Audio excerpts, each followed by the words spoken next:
Morning students, in this section we will study about the reflection of light.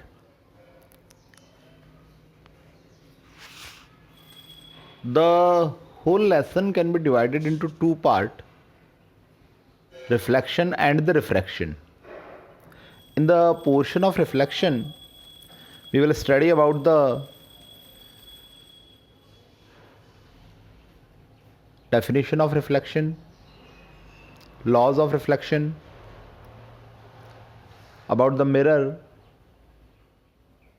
types of mirror, image formation by the mirror, mirror formula, magnification, and all this. And in the second portion of this lesson, that is refraction, we will study about the definition, laws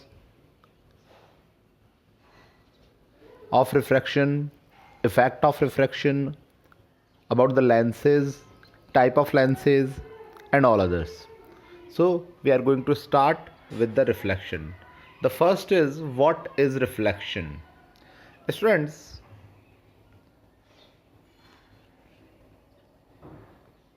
the meaning of reflection is, you all know, when the just a minute. When light rays propagating through medium strike at the surface of medium and return back in a particular direction in the same medium, then this phenomenon is known as the reflection of light.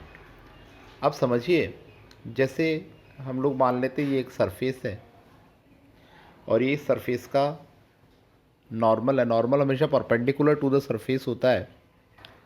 A light rays propagating through a medium, this is medium is air.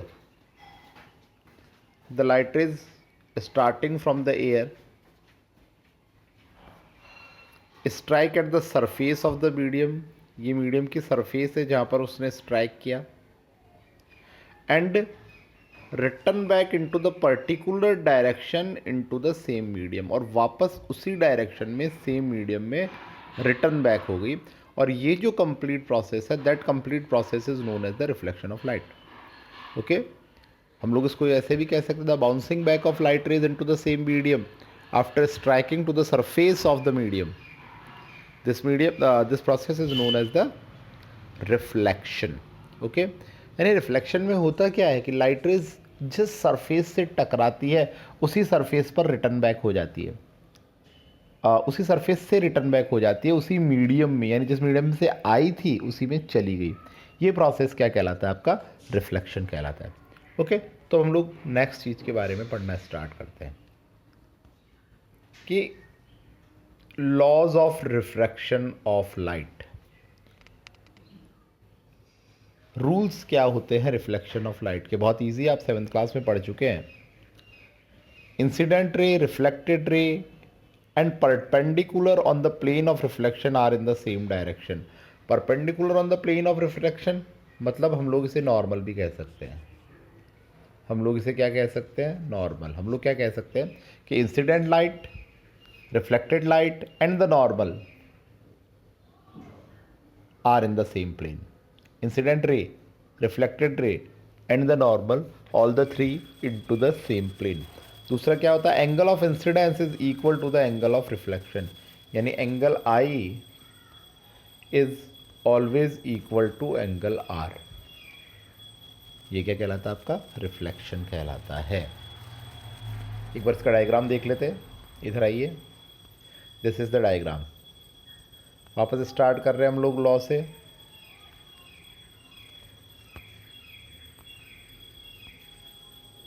ये देखिए diagram है. पहला law क्या था? पहले तो तीन चीज़ों को समझिए. ये वाली रे इंसिडेंट रे कहलाती है, ये वाली रे रिफ्लेक्टेड रे कहलाती है, और ये जो परपेंडिकुलर है टू द सरफेस, ये देखिए, ये परपेंडिकुलर और ये सरफेस से परपेंडिकुलर, ये क्या कहलाता है? नॉर्मल कहलाता है. तो पहला लॉ तो यही है कि ये तीनों चीज़ें एक ही प्लेन में होती है, the incident ray, the reflected ray and the normal, all the three lie in the same plane. और दूसरी चीज़ क्या होती है? दूसरी चीज़ होती है कि this angle I is always equal to angle R. Angle I क्या होता है? Angle of incidence. Angle R क्या होगा? Angle of reflection. The angle forms between the incident ray and the normal is known as the angle of incidence. आपसे पूछा जा सकता है एंगल ऑफ इंसिडेंस क्या होता है? The angle between the incident ray and the normal is known as the angle of incident. ये देखिए, ये दोनों, ये नॉर्मल है और ये इंसिडेंट है, इन दोनों के बीच में एंगल बन रहा है, तो ये क्या हो गया? एंगल आई हो गया। रिफ्लेक्टेड और नॉर्मल के बीच में जो एंगल बन रहा है वो क्या हो गया? एंगल आर हो गया। और ये दोनों एंगल हमेशा बराबर होते हैं। ठीक है, ये आपके दो लॉ हैं रिफ्लेक्शन के। अब हम लोग आगे बढ़ना स्टार्ट करते हैं। आगे जो चीज़ आती है that is the type of reflection. Reflection के टाइप डिपेंड करते हैं on the surface of the reflection. Reflection अभी हमने पढ़ा ही था, the bouncing back of light rays into the same medium when it strike to the surface of the medium, this phenomenon is known as the reflection। यानी light rays का bounce back हो जाना जब वो किसी सरफेस पे टकराती है। तो according to that surface the reflection में be of two types. Number one, the regular reflection and the diffuse reflection. जैसा कि नाम से ही पता चल रहा है, रेगुलर रिफ्लेक्शन मतलब क्या होगा? जब कोई भी सरफेस स्मूथ हो, प्लेन हो, और उस स्मूथ सरफेस, प्लेन सरफेस पर लाइट रेज या बीम ऑफ लाइट टकराए और स्ट्राइक होकर पर्टिकुलर डायरेक्शन में चला जाए, वो जो प्रोसेस होता है वो प्रोसेस क्या कहलाता है? रेगुलर रिफ्लेक्शन कहलाता है। Deflection of incident light beam by smooth plane surface in the specific direction in the same medium. Same medium तो होना ही है। सेम मीडियम क्यों होना है? क्योंकि बात हम लोग रिफ्लेक्शन की कर रहे हैं। वापस समझते हैं। Deflection of incident light beam, यानी जो लाइट बीम आया है, इंसिडेंट लाइट बीम जो आया है, उस लाइट बीम का रिफ्लेक्शन। ये डायग्राम देख सकते हैं आप, ये स्मूथ सरफेस है, स्मूथ सरफेस से लाइट रेज स्ट्राइक हो रही है और स्ट्राइक होकर एक पर्टिकुलर डायरेक्शन में जा रही है। ठीक है ना? तो ये क्या हो गया आपका? Regular reflection. और इसमें पर्टिकुलर डायरेक्शन में नहीं जा रही है, इसमें scattering of light rays into all direction. ये देखिए, scattering of light in all direction in the same medium by rough surface. Scattering of light in all medium into the same in all direction in the same medium by rough surface is known as the diffuse reflection. ठीक है, अब regular और diffuse reflection के बाद जो चीज़ आ जाती है वो है mirror and it's type. Mirror क्या होते हैं?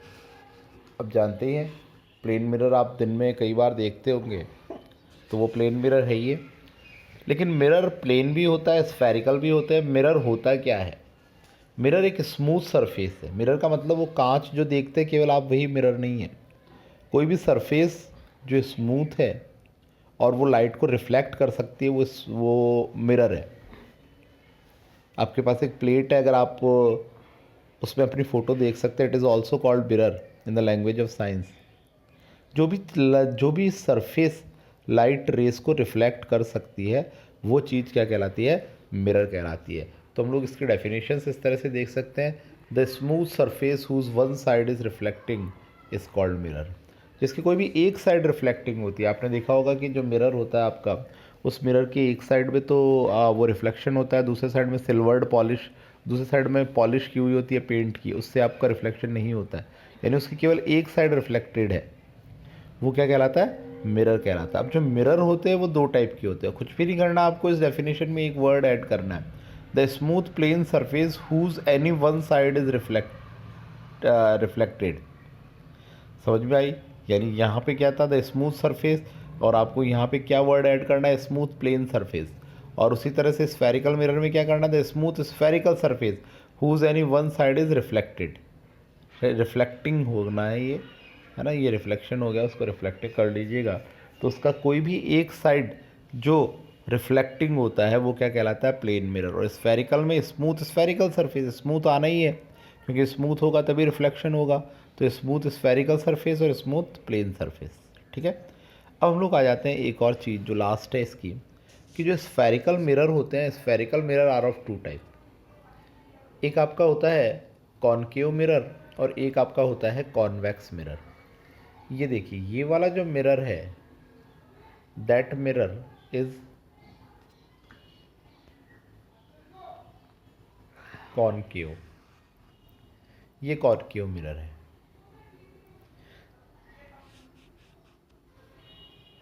The smooth spherical surface whose inner side is reflected, inner curved side, ये वाली साइड जो रिफ्लेक्टिंग होगी, ये अंदर वाली, ये वाला क्या कहलाएगा, कॉनकेव मिरर कहलाएगा।